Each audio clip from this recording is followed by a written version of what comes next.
Assalamu alaikum. Welcome back, guys, to another episode of our podcast, Deen Thoughts. And today we have a guest speaker for you guys. Alhamdulillah. Introduce yourself. Assalamu alaikum, guys. My name is Basel. I'm one of Adam's friends, and today we're going to be talking about. We're going to be talking about, so if you guys know Bassett, we brought him back from much love from the fans, especially myself. You guys know we've been had him before. Inshallah, today we're going to be talking about kind of your iman bar. So like how can we deal with iman fluctuation, the belittling of sins, and stuff like that. But before we get into that, I think really important to just quickly mention.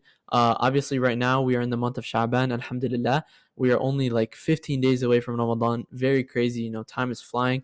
So it's important that we are ready. We're getting ready. We're preparing ourselves for Ramadan.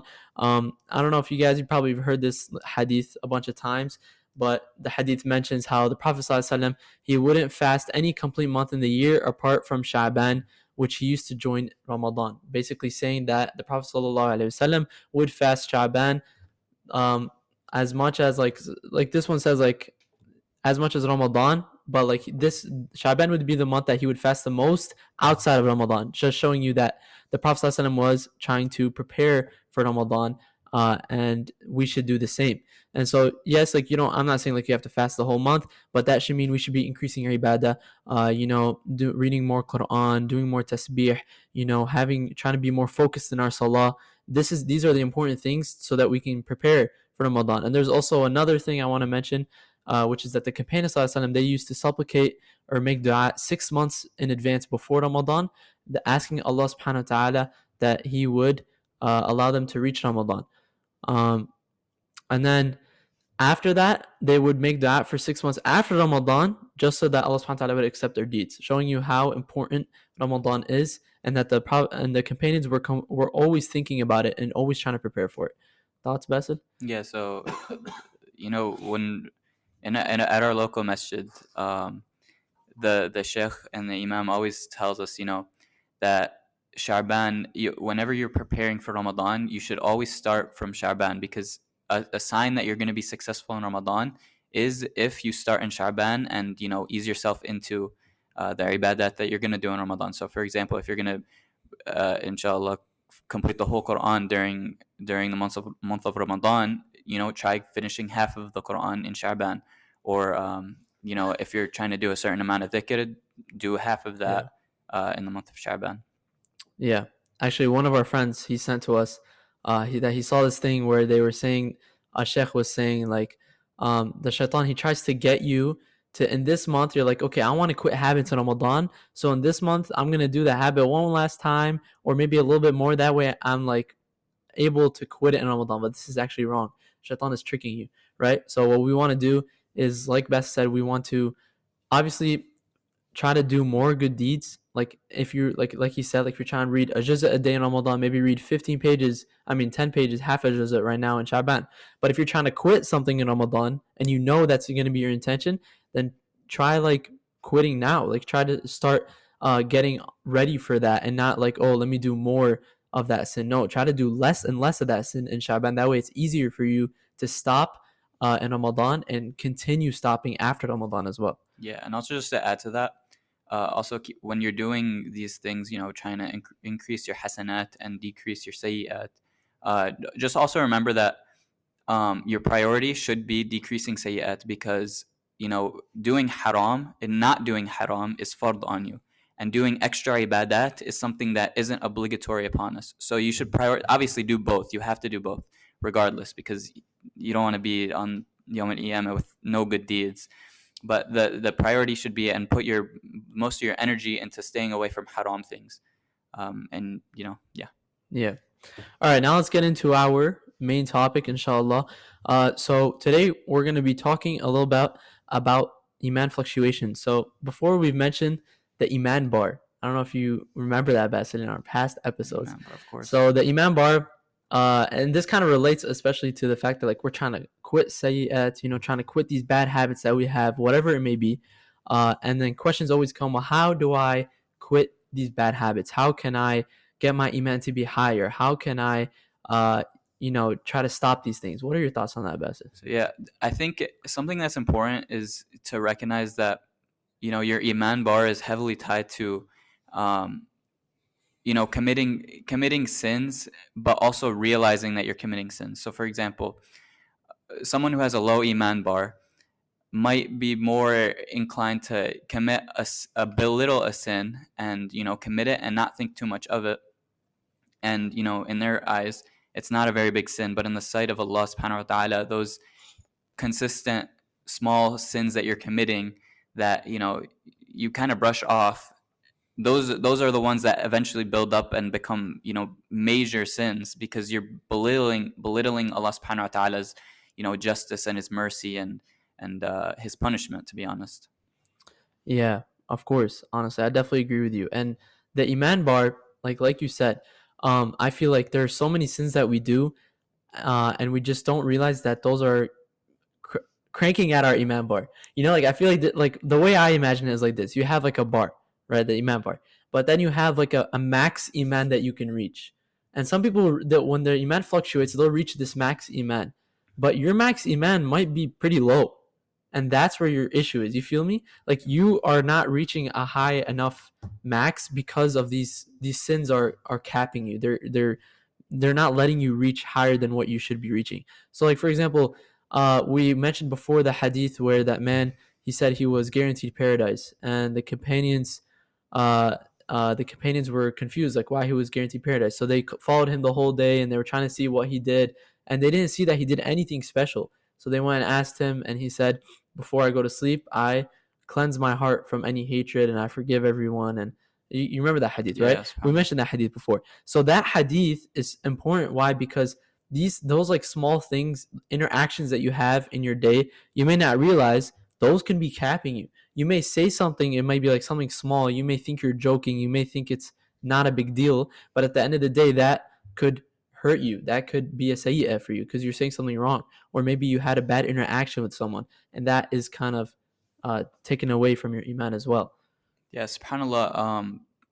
Just going back last year, when I was transitioning to a new school, and subhanallah, the workload at school was kind of weighing down on me, and I noticed that it did take a little hit at my iman. And around so I started in, I think, August or July, and around the time of February, I'd say, um, is when going off of what Adam was saying, I realized it had a lot to do with that iman fluctuation bar, and little tiny things that you might be doing that have a big effect. So for example, what I did to get out of that, alhamdulillah, was at the end of each day, I would just sit in my bed, and I would just think about everything that I did throughout the day, whether that is mainly it would be sayyat that I would be doing throughout the day, and I would be thinking, I would make tawbah for every single one of the things that I remember. Along with that, the one thing that also helped me, I think, the most was at the end of my day doing dhikr. And um, it was because I was listening to a podcast where the sheikh was, he referenced the ayah ala bi dhikrillahi tatma'innul qulub, Yeah. that through the dhikr of Allah, the hearts find the rest, or ease. Um, so when you're trying to boost your iman or increase your iman bar, a lot of it has to do with a dhikr and b tawbah. With both of these, it's a good formula to increase your iman. If that iman bar has a high potential, like Adam was saying, you might have a low iman potential or a very, very high iman potential. So if you have a high iman potential, that'll boost it up to high. But if you have a low iman potential, the number one thing to do is look at signs of Allah subhanahu wa ta'ala, look at the miracles of Allah subhanahu wa ta'ala, look at the blessings that He's given you. Increase your belief in Allah subhanahu wa ta'ala, increase your belief in the things that He's given you, and inshallah, through that it'll boost your iman. Yeah, actually, you reminded me of something I saw. I was listening to a lecture one time, and he mentioned, you mentioned tauba, and this guy was saying like, when you do a sayyah, it's like you have to make tauba right away, and if you don't make tauba right away, and let's say you delay your tauba, you actually have to make two taubas, one tauba for the sin that you did, and another tauba for delaying your tauba, right? because when you do a sin, this is you're transgressing against Allah subhanahu wa ta'ala. You did something that Allah subhanahu wa ta'ala ordered you not to do. So you are actually required to go and ask forgiveness from Allah. And I feel like in our lives, like from day to day, and I love that you mentioned that story, it's important that we prioritize Allah. Like I feel like some of us, like we want to become better at the deen, which is great, but then you look at how we live our life and it's like we put Allah subhanahu wa ta'ala, like I don't want to say last, but like in your day-to-day life you'll be like, okay, I'm gonna go to work, I'm gonna do this, I'm gonna do my homework, and then at the end of the day I'll read Quran. But like why is it at the end of the day, you know? Or like at the end of the day I will do this, you know? Like I feel like it's important that Allah subhanahu wa ta'ala should be throughout our whole day-to-day life. Like throughout the whole day you should be remembering Allah subhanahu wa ta'ala. Throughout the whole day you should be doing something for the sake of Allah. Your intentions, right, easily could be, and we talked about this multiple times, like, oh, I'm going to work for the sake of Allah. Oh, let's say I'm on the train or I'm in the car. Let me listen to something. Or let me just be making dhikr. You know what I mean? And this way, it's like you're constantly in remembrance of Allah. Your iman bar is, of course, going to be increased. And if you want to do, say, for example, lowering the gaze right now is obviously a very tough one. I feel like many people are struggling with it. But like, imagine if you're constantly just remembering Allah, or you're remembering like Allah subhanahu wa ta'ala's adab, the punishment, you're fearing hellfire every single day, then why would you take that glance? You're not going to do it. You know what I mean? Yeah, subhanallah. As soon as Adam, started talking, it reminded me of, an ayah. The ayah is in Surah Muhammad sallallahu alayhi wasallam. It's يا أيها الذين آمنوا إن تنصروا الله ينصركم ويثبت أقدامكم. So, oh, you who have believed, if you support Allah, He will support you and plant firmly your feet. Now, what does it mean to support Allah subhanahu wa ta'ala?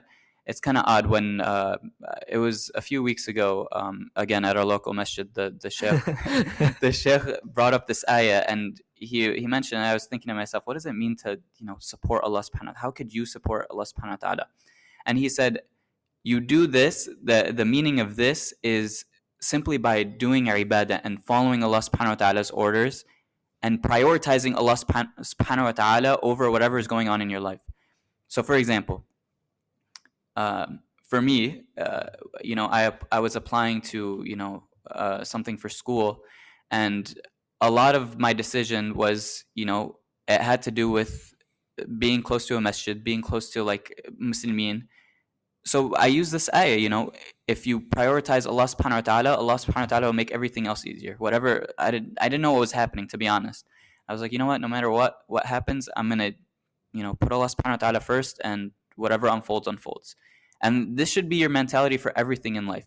If you're going to a new school, if you're starting a new job, if you're trying to implement a new habit, if you support Allah subhanahu wa ta'ala by prioritizing Him, He's going to make everything easier. If you try putting Allah subhanahu wa ta'ala first in terms of ibadah, He's going to make that ibadah easier. If you try getting a job and you prioritize Allah subhanahu wa ta'ala by, going next to a masjid, or planning your lunch breaks around salah time, whatever the case may be, Allah subhanahu wa ta'ala is going to make it easier. Allah subhanahu wa ta'ala is going to give you rizq. He might increase the money. He's going to increase the barakah. He's going to do so many things for you just for simply putting Him first. So it's in the Quran. It's our dalil to why we should prioritize Allah subhanahu wa ta'ala. It reminds me of the ayah fatkuruni atkurkum, right? So like if you remember Allah subhanahu wa ta'ala, He'll remember you. So in our day-to-day, like when we're making big decisions, small decisions, whatever it is, it shouldn't be, okay, it's a excuse me, it's like a good thing if it meets Allah's requirements. No, it should be like, if it doesn't meet Allah's requirements, I am not doing this. Yeah, I don't want it. Like for example, like, oh, I'm gonna take this job, but they're not letting me go to Salatul Jummah. No, I don't want the job then. Why am I taking this job? Because if I take a job that will, like, if I pass up on this job, you should have like tamanina, like you should, like, what is tamanina like English, like trust kind of, Yeah. or like full I don't know the word, but like basically like you should know that Allah subhanahu wa ta'ala for sure is going to give you something better. Like you find rest, right? Like rest that or calmness that Allah subhanahu wa ta'ala is going to give you. Like that, okay, if I pass up on this opportunity, or for example, like going to this college, I feel like it's not gonna help me in my iman. Okay, then don't go to that college. You know, like whatever. If you're doing something for the sake of Allah, then know that Allah subhanahu wa taala sees that, and He sees your efforts, and He will make whatever you're doing better for you. إن Like, تنصروا الله ينصركم. yeah. Or the what's that other ayah? Oh my god, I was thinking about it. Hold on. Ya Allah. Go ahead. Go ahead. Subhanallah. Yeah, but while Adam thinks about it, Yeah. that's especially Jum'ah during work. That's something huge. And if you find yourself in a job that you kind of have to keep, it's your only source of income. That's understandable. Allah Subhanahu wa Taala sees it. But also, there's ways, especially in today's society, there's ways to like push your way to get what you want by either going during your lunch break. I know a lot of people who have very very busy work schedules, but they tell their manager, can I get my lunch at this certain time so that I could go to Jim'ah Right. or Salah time. There's ways to ease your way, but you always have to try. That's the thing. You always have to try, no Yeah. matter what. You don't go passive, because whenever you're passive, that's when Shaitan, he starts rubbing his hands Yeah. together, and he sees his prey. Yeah. Like, you can't be passive. You have to keep trying. If you find yourself you can't go to Jim'ah on Friday, keep trying, keep trying. Every other week, maybe ask for that opportunity. If you find yourself having trouble with Salah, during work, keep trying, keep trying, keep trying. Find that 5 minutes where you can go and pray your quick Salah, and then return to work or return to school. Don't fall in the trap where you think you have to take the step back, or you sacrifice, or have Shaitan give you waswas saying, this is your only source of income. You Right. quit your job. You go homeless. No, you find ways. Islam is all about working, finding a balance. But also, it's also completely dependent on completing your fara'id. So you can't sacrifice one end, but it also doesn't mean you have to take a step back on the other Mhm. end. It also reminds me. So I found the hadith I was talking about, but what you just said, it's like Allah Subhanahu wa Taala says in Surah Dariyat, وَمَا خَلَقْتُ الْجِنَّ وَالْإِنسَ إِلَّا لِيَعْبُدُونَ. Right, your main purpose is to worship Allah. So that is your priority. It's like I'm telling like you hire like a worker, and it's like, all right, you got to build me this house, and he makes it like the last priority. He goes get McDonald's, this and that. And then at the end of the day, the house is not built. But I paid you to build the house. Allah Subhanahu wa Taala, He created you to worship Him. Yes, He did not create you to go like get that you milkshake. know what I mean? Like, so like when you're doing something for the sake of Allah, like Allah subhanahu wa ta'ala created you just so you could worship Him, then Allah subhanahu wa ta'ala is gonna be so happy with you for that. And the hadith I was thinking about was, it says, verily you will never leave anything for the sake of Allah Almighty, but that Allah will replace it with something better for you. And I don't know, we probably mentioned this hadith before, but it's worth mentioning again, that when you are leaving something for the sake of Allah subhanahu wa ta'ala is gonna like give you something better. So like, yeah, that job, they don't let me pray Salatul Jama'ah. But when I'm leaving it, you're gonna see that Allah subhanahu wa ta'ala, He's gonna give you something better Get for a it. better job. Yesterday we were in a lecture. He said a couple of things that honestly resonates with this. And he mentioned that there was a brother, and they had a haram relationship, subhanAllah. And so these two brothers are in college, and the brother and the sister, they start to get closer to the Deen, and the brother decided, you know what? They were in a haram relationship, by the way. I To didn't say start. that. No, no, I don't. Actually, I don't remember. Yeah, so But they were in a haram relationship. So, and like people would always be like, "Oh yeah, here comes the lovebirds," and they should, like, everyone knew about it. And then eventually they got closer to the Deen, and the brother mentioned to the sister, and he was like, "You know what? Like, we gotta make this halal." And so he said, "I'll promise you, like, I think he said, after I graduate, I'll propose. But from now, like, you're gonna have to talk to my sister, and I'll get updates from my sister." Subhanallah, they did that, and then now he said that the last update was they're married with 5 kids. So they subhanallah. left something for the sake of Allah, this haram relationship. They left something for the sake of Allah, but then they got rewarded with something better, which is like a halal relationship, in which now there's barakah, there's blessing in their relationship, where Allah subhanahu wa ta'ala is allowing them to love each other in the halal way. You know what I'm saying? So that's like also really important. There was also another one, the alcohol one. I forgot how the story ended though. I don't know if you'd say it. I don't remember. Wallah. Oh, yeah, yeah, yeah, Say yeah. I the remember.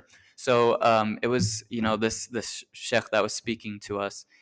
He said he visited an area that and it was at a masjid, and the board of the masjid came up to the sheikh, and they were like, yeah, Sheikh, you can talk about anything in the world, talk about anything, but don't mention uh, alcohol, selling Yeah. alcohol at your stores, because our number one donor, Oh, sorry about that, our number guys. one, our Sorry. because our number one donor, he sells alcohol, and we don't want to like push him away. And subhanallah, the Sheikh was like, okay. The next day comes, and he's giving his talk. He makes the whole entire thing about selling alcohol and how selling alcohol is haram and that you shouldn't do it and there's no barakah in it. And what happened? Everyone thought, if you talk about that, khalas, the donor's gone. Oh my But god. subhanAllah, what happened was that the person, the donor, gave up selling alcohol. Something good came from it because, they didn't shy away from speaking against, falsehood, and instead went towards, saying good. Yeah. So subhanallah, there's always a way. And honestly, that story, the reason I want to mention the alcohol one is also because that brother, he gave away, like, he stopped selling alcohol, and I feel like that's like so difficult, like, especially if that's your main source of Very income. difficult, yes. Like, that's got to be so difficult, but he completely stopped for the sake of Allah. And I know for a fact Allah subhanahu wa ta'ala rewarded him with something better, because this is exactly what the hadith mentions. SubhanAllah. Even just on a very basic playing field, or like basic level, it got us the story, just because his story was spread to, I think yesterday's halaqah was like, how many people? 500 people. Yeah, a ton. And Yeah, I'm sure the sheikh, every time he goes somewhere, he brings up that story every once in a while, so that person that gave up the alcohol is getting the ajr from however many people the sheikh is going around telling. of course. Yeah, I was also, I think, yeah, we'll mention one more story. So Hit him with it. the third thing was also about that exact hadith, and it was like uh, the hadith where, like, if you sacrifice something that you love, Allah subhanahu wa ta'ala replace it for Yeah. more. And someone asked in the little gathering, they were like, well, what if I don't really have much to give for Allah subhanahu wa ta'ala to replace for more? He said, it could be as simple as giving your favorite hoodie, and Allah Mhm. subhanahu wa ta'ala, because realistically, the reason why you're doing it is for hasanat, to show that you're obedient towards Allah subhanahu wa ta'ala. It's not about the goods that you're giving up. It's about the person you're giving it up for. You're giving it up for Allah subhanahu wa ta'ala. So the person who gives up a hoodie, it might be the same in the sight of Allah as someone who's giving up, a whole business, or, whatever the case may be. So don't ever shy away from that, and don't let shaitan, whisper in your ear that, you don't have much to give away, so don't give anything away. Mhm. It's not realistic. So And it also applies to, like, the fact that when we look at our lives, we do say it, we do things. You can easily give up these things that you're doing that maybe just be habitual, like habits, and you feel like this is so hard for me to give up. Like, how can I give this up? Like we talked about, like selling alcohol, we talked about, but there are small things as well that it's just maybe to your day to day. And you, like, for example, like maybe you're just talking to a girl or like the opposite yeah, gender, or listening to music. right? Or listening to music, and you feel like, how am I going to give this up? This is so difficult. Know that if you let that go for Allah, number one, you're going to be rewarded so much. Number two, you're going to increase your maximum iman, right? Wallahi, oh my gosh, yes, You're that going is. to you're going to definitely increase. And the amount of people I've heard, yeah, when I gave up music, you don't understand, my iman like flew, like I got so much closer to Allah. It became easier to memorize Quran. Like, that's just like when you give something for the sake of Allah, like give it up, Allah is going to like bring you closer to Him, and inshallah, like that's going to be a means for you to enter Jannah. Like that could be a means for you to enter Jannah. And another thing that I want to mention, a hadith came to mind when we were talking about prioritizing Allah, and we're talking about, remembering Allah constantly. It's sometimes it gets hard, when our iman is low. It gets difficult to do things for the sake of Allah, to prioritize Allah, to do, these ibadat. And one thing that I feel like is so important is this hadith that says, remember often the destroyer of pleasures, death, right? So the fact that like when you die, you just remember that that is the thing that's going to destroy your pleasures. And when you die, like, are you ready to die? Are you ready to face Allah subhanahu wa ta'ala on the day of judgment with your deeds, with your actions? Are you thinking that you're going to enter Jannah? Are you not afraid of Jahannam? Like, I remember there was I forgot exactly if it was a hadith. I listened to it, and it stuck with me. And he said that when the believers, like some of the believers, sometimes we belittle Jahannam, and we're like, okay, like it's okay, I'll spend some time in Jahannam, but at least I get to go to Jannah. And there was something, honestly, I forgot exactly what it was, but it was around the lines that he was saying that those believers, they will come and they will see Jahannam, and Jahannam will give off like a cold breath, not even like a hot breath. And at that point, they will be so scared and they'll wish that they could never enter Jahannam. And it was a cold breath, not a warm breath, like a hot breath. So, subhanAllah, showing you that sometimes we belittle Jahannam because of shaitan. He comes and tells you, okay, like you could spend like a year in Jahannam, but you're going to go to Jannah. Like you believe in Allah. There's that hadith that says, whoever believes in Allah, then he's going to enter Jannah. But like, what about the fact that you don't even want to spend a second in Jahannam? Because Jahannam is way scarier than we expect it to be. You know what I mean? Yeah, think about it. Imagine any sort of pain you've ever felt in this dunya, like whether it's like, touching a fire or like stepping on a Lego or stepping on like what stepping on a Lego. I love that. It's funny. Like imagine that pain and imagine it multiplied like infinitely and coming from everywhere in your body. And that's not even like a sliver of what Jahannam is. You don't want to face Jahannam. And this is a good transition because me and Adam also were like planning on talking about people who are belittling sins and saying, well, Allah subhanahu wa ta'ala is the most merciful, Allah subhanahu wa ta'ala is going to forgive it, he's the most merciful. So subhanAllah, I wanted to bring this page from a book from Ibn Qayyim, and it's Ad-Da' wad-Dawa. So the illness and the cure. We recommend you guys go read that book. Yeah, very good book. It's a very thick book, like it's a lot of pages, but it's very beneficial, and even if you chip away like one page a day, you're still going to gain a lot from it. Do you have a PDF? Yeah, you can find a PDF very easily online. Okay. But search yeah, it up, guys. Go read that. Ad-Da' wad-Dawa, the illness. I think it's the illness and the cure, the disease and the cure. The disease and the cure. Okay, so the chapter, they're very short chapters, 2-page, 3-page chapters, is the narration or narrations that should deter the ignorant and deluded sinner by the mercy of Allah subhanahu wa ta'ala. And it goes, many ignorant people have inappropriately relied on the mercy, pardon, and generosity of Allah subhanahu wa ta'ala and squandered his orders, prohibitions, and forgotten that he is severe in punishment and that his punishment cannot be repelled from those who are criminals. But whoever relies on his pardon whilst he is insistent upon sins is like the stubborn one. Ma'ruf said, your hope for mercy from the one who you do not obey is delusion and feeble-mindedness. And some of the scholars have also said, whoever takes a limb from you in this worldly life as a penalty for theft or something worldly, 3 dirhams, do not fall into false sense of security that his punishment in the hereafter will be similar. And it was also said, this is the last thing that I want to be talking about. The chapter's a little bit longer, so go read it, inshallah. And it is said to Al-Hasan, we see that you cry a lot. He replied, I fear that he will cast me into the fire without consideration. And obviously he's talking about Allah subhanahu wa ta'ala. Yeah. So that whole thing should just scare you, just point blank. Yeah. People of the past used to cry that Allah subhanahu wa ta'ala will throw them into the fire without consideration. Even if they were the best person ever, they would still fear it. The other thing that was said, your hope for mercy from one whom you do not obey is delusion. Imagine you think that Allah subhanahu wa ta'ala is going to be merciful to you when you don't pray. You don't do those obligatory ibadat. You completely neglect Allah subhanahu wa ta'ala. How do you expect imagine you going to the person you killed someone. Sorry for being graphic, but imagine you going and doing something horrible like killing someone.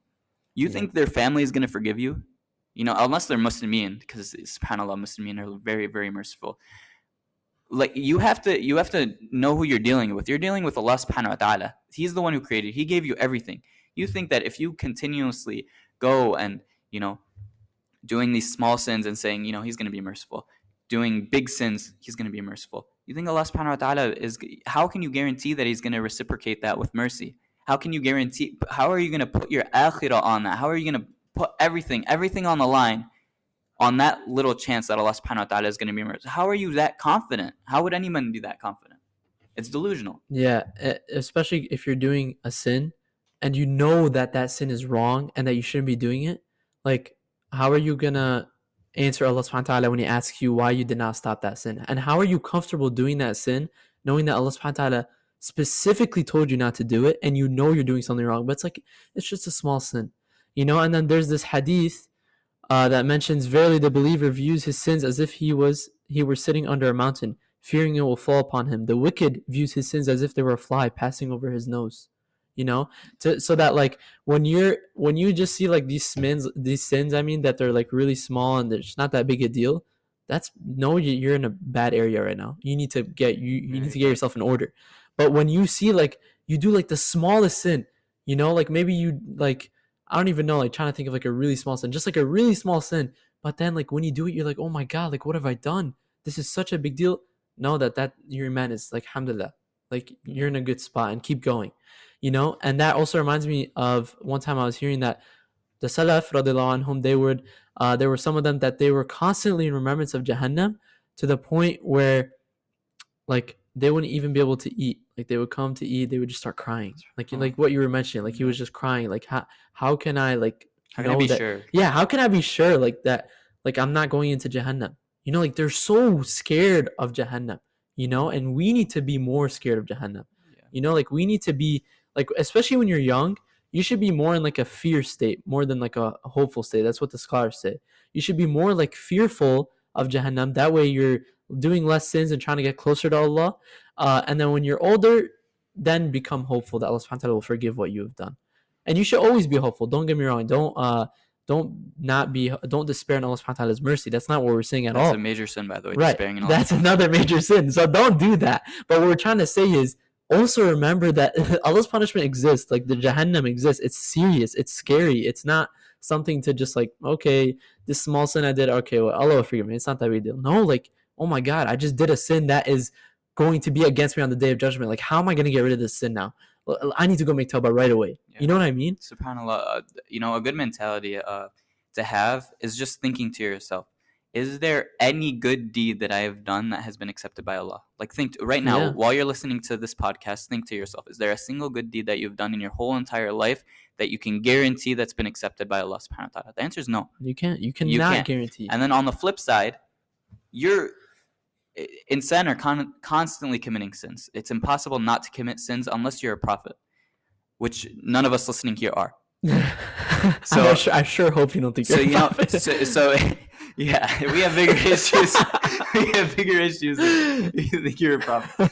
But think to yourself, on the other side, you're constantly committing sins, but you also can't guarantee that A, your tawbah is being accepted, and B, that your good deeds are being accepted as well. So you should always obviously Allah subhanahu wa ta'ala is the most merciful, and he accepts. You always have to automatically assume that he accepts your tawbah if it's sincere. Have that husn al-dhan. That was our last episode, actually. Have husn al-dhan. Yeah. So always have that good view of Allah subhanahu wa ta'ala and be hopeful in the forgiveness of Allah, because in I believe it's hadith Qudsi. It's definitely a hadith. I think it's hadith Qudsi, where Allah subhanahu wa ta'ala, yeah, it is hadith Qudsi, where Allah subhanahu wa ta'ala says, I am to my slave who he thinks I am. Yeah. So if you think Allah subhanahu wa ta'ala is the most merciful, he'll forgive you. He is the most merciful. But you also have to be sincere. That's what it boils down to. Being sincere and not committing sins and being like, oh, I think Allah subhanahu wa ta'ala will forgive me for doing the sin, but I'm still gonna keep doing it. Allah subhanahu wa ta'ala is the most just. He doesn't roll by those rules. Be honest with yourself and be honest with Allah. Yeah, that's sincerity. Yeah, like when you're going to make tawbah, be honest with yourself. Like, am I really going to stop this? And if you think, oh, not really, then be like, no, I'm going to stop this. Like, what am I thinking?